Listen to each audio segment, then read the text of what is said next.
The history of science has many examples of where a discovery is made almost simultaneously at different parts of the globe. Right. And from the point of view of esoteric psychology or metaphysics, what has happened is that the energy field of the human race, the thought field or the mind field, the field of mind, has received enough input so that this discovery is now possible for really anyone who has the necessary training and background. Well, then thoughts are indeed like pebbles on a pond, and their influence travels far beyond our own personal sphere.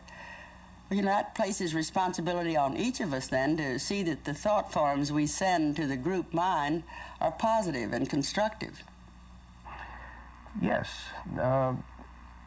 It's a situation in which we have to recognize that inevitably, all the time, we are participating in that field of mind, that group mind of the human race, if you will.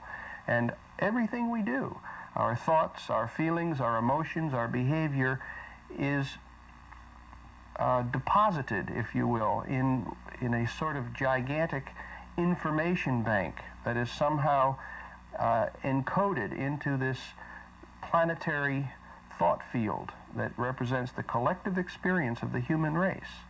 And this is why this is a way of understanding Jung's concept of the collective unconscious and explaining how it is that individuals, regardless of time, place, or culture, have the same sort of universal experiences. Our thoughts are things, aren't they? Thoughts are things, real but non-physical things. As a poet once said, somehow our thoughts take wings. The images of our thoughts flying off into space, and in a sense that's literally so. The energy associated with thought is neither created nor destroyed. It is there all the time, inevitably. And so we are constantly impressing into this total energy matrix our experience, our thoughts, feelings, behaviors, attitudes, values, beliefs. And likewise, we can receive from the collective experience of the human race.